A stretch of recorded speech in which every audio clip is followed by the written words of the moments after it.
Hey guys, Yankee here, and today I'm going to be giving my thoughts on One Piece, Volume 29.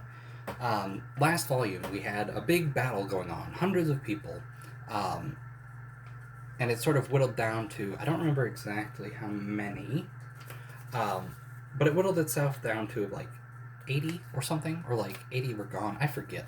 Um, and this volume is all about just sort of culling the herd, getting it down to the main players, and sort of setting up the final battle.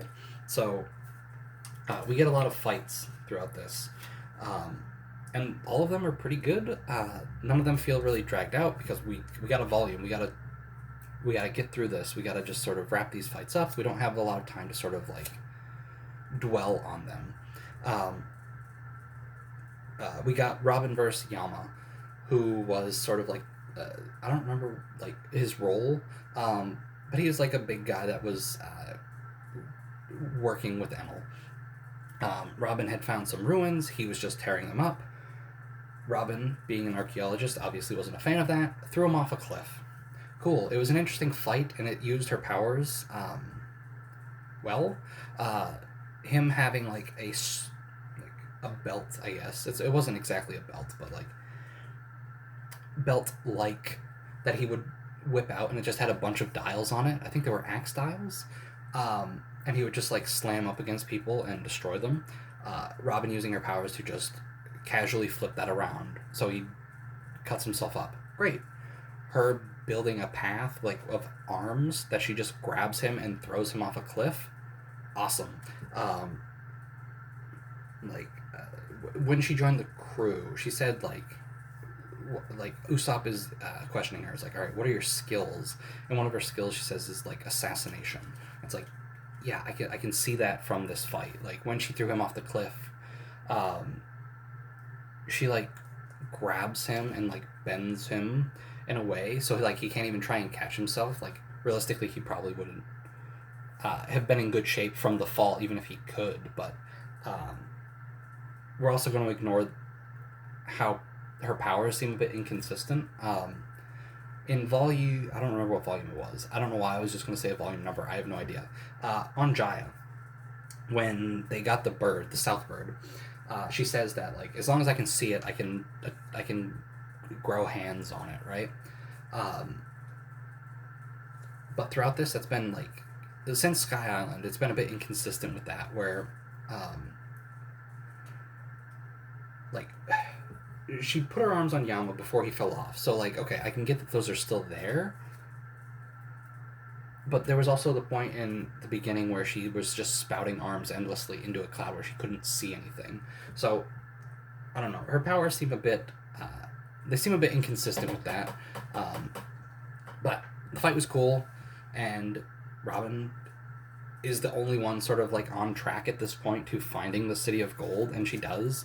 Um, the language used around is the same as the ones on the poneglyphs, so she's able to read that and sort of move around. She eventually finds the city. It's been hidden like under a cloud that she was able to cut through and get back down all the way, and found it. But the gold is already gone. And Shandora, the city, looks cool. There's a really nice. I don't remember if it was a full page or like a 2 pages or what, where we just see the city and we see like how massive it is because we see Robin like way far off sitting out like a little window or whatever where she had discovered it. Cool. Uh, Chopper versus Ohm. Which one is Ohm? Ohm's the bald one with the weird glasses, and the dog. Um, he is an animal trainer, and he trains his dog to fight with its paws, like boxing. So that's fun. We see Chopper get annihilated to a point where he is just a bloody mess when eventually Zoro shows up and finds him. Um, yeah, he gets destroyed. So Ohm is one of the people that had the challenges, and every time they introduce themselves, they say like the survival rate. I don't remember what the ball challenges survival rate was, or the swamp challenges, um, but this what is it? Steel. The steel one that Ohm runs is 0%. So he was the strongest of them all. significantly. And he has an interesting weapon. It's a sword with a, like, I don't know how it works exactly, but it's got like the blade is like a cloud, so it can morph and stretch and things like that. And it's cool, and we eventually get a fight, like a big showdown between multiple characters who sort of come together. Again, we're culling the herd here, so we get like just a bunch of people showing up. So we've got Ohm, we've got Wiper, we've got Gonfall, we've got Zoro, and then we've got the big snake, who Luffy has been eaten by. And also Nami and the girl, Asya, get eaten by it too. And Ganfall. Everybody ends up in this snake, but nobody wants to get out the normal way. They always want to go out through the mouth or dig a hole out. This is every time Luffy suggests they just go out the butt. No. I'm just saying that was the smartest thing to do. So anyway, we get the big showdown between Ohm, Wiper, Ganfall, Zoro, the snake, and then again, Ganfall gets eaten. Wiper sort of like is doing his best against like everybody. Like everybody's sort of like it's a free for all where they're just sort of bumping into each other, attacking. After Asya gets eaten, like Wiper's attention goes towards the snake for a while. That allows Zoro and Ohm to have sort of like a one-on-one, where eventually Zoro wins. Then Wiper gets sort of freaked out. What is her name? Rocky? I forget. The girl, Shandian, who was the only named one besides the little child. She gets wiped out by Enel, like right in front of Wiper, and that sort of sets him off. What do I got here? Writing some. All right, so we get a. Oh, where is it? Oh, right. I have a note here, but I don't say where it showed up, so I couldn't remember where it was. I think it's when. Oh no, what is her name? Konis and her dad are off on the they're on the Sunny watching over Usopp and Sanji while Nami is in the snake. Somebody from the town who had been working for Enel. Enel had been forcing them to build something called the Arc Maxim, and they basically say like, "Hey, we've been working on this machine. It's going to destroy Skypiea," and then Enel wipes him and Konis' dad out. And then we get again, we had the showdown with Ohm and Zoro and everybody, and that was cool. We get another one like that here at the end where Enel had predicted all right, after 3 hours only 5 people will be left, and there's more than that. They're Nami and Ganfall had escaped the snake while Asya, the bird, and Luffy had not. So our numbers here are, was it 6? So it's Ganfall, Zoro, Robin, Nami, Wiper. Who's the other one? I guess he's counting himself.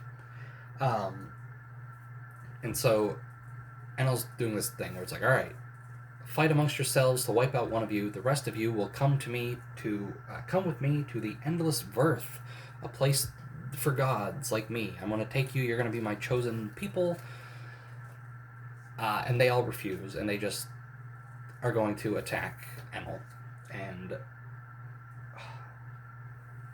Wiper basically, I think, takes the initiative. I forget exactly. But Enel goes to attack, or no, Wiper goes to attack Enel. He latches on, he jumps at him. I forget exactly where his feet are, but I think it said in his skates he has Sea Prism. So that basically nullifies Enel's lightning abilities. Because we now know he's a Logia, and you're not going to have, it's going to be hard to defeat him without Sea Prism. So Wiper uses Sea Prism so he can't turn into lightning to escape, and he uses the Rejectile on Enel's chest and kills him. And he just drops dead. And this volume ends with Enel on the ground dead, and then his electric powers just start zapping his heart and getting it beating again. And that scene's great. Enel resuscitating his own heart, bringing himself back to life, and it just really shows how powerful he is. Um, he's a self-proclaimed god, but like not for nothing. His powers definitely feel godly, and the way he uses them does too, right? Like using your electricity to revive yourself, um, or not even revive yourself, but like to jumpstart your own heart. Great. Enel's a strong villain, and like it at times, like it can feel actually hopeless. Like, how are we going to do anything? I just shockwaved his heart, and he came back. And that's where it ends. It's a great scene to end on too, where it's just like, all right, Enel's down. Oh no, he's starting his heart again, and he just stands up and he wipes some blood away from his mouth, and he's like, all right, it's time for me to attack now. Great. Do I have any notes about? I do, about the SBS and cover story. SBS, I only have one note here, and it's just like a quick little detail that I just didn't know. I mean, I probably knew, because I probably read it the first time I read this volume, but I don't remember it. Somebody had asked if Enel's vassals were named after Buddhism, like terms in Buddhism. And they were. I don't remember the exact meanings for each, but like, I think it was Om, uh, Gedatsu, and Shuri. Is that the guy that had the bird with the fire in its mouth? And then Yama are all terms used in Buddhism. I don't remember what they mean in Buddhism, but that's interesting. And then we have a new cover story because the Wapple one ended last volume, and so we just got a bunch of nice little illustrations for the first few chapters. But at the end, we got a new cover story starring Ace, where he is just off searching for Blackbeard. And that's cool. I'm interested to see how that goes because I don't really remember it much. I remember a bit here and there. But like the way it starts is really funny because like in Alabasta when we met, or not even before then, in what is the snowy place called? I can't remember. Uh, wow, what is it now? The Sakura Kingdom. It was the Drum Kingdom before. Uh, Back then, like when we just see like the shadow of Ace and we don't know who he is exactly, it's like, if you see Luffy, tell him I'll be waiting in Alabasta for him. And then immediately somebody working at a restaurant comes out and says, hey, he ran out on the bill. Catch him. And he runs off. And that's how the cover story starts too. Like before even saying that it's about Ace, it's like, all right, part one, the new cover story. Some guy just ran out on the bill, and like we just see like a silhouette of somebody off in the distance running away from a cook. It's great. It's funny. Volume 29, good.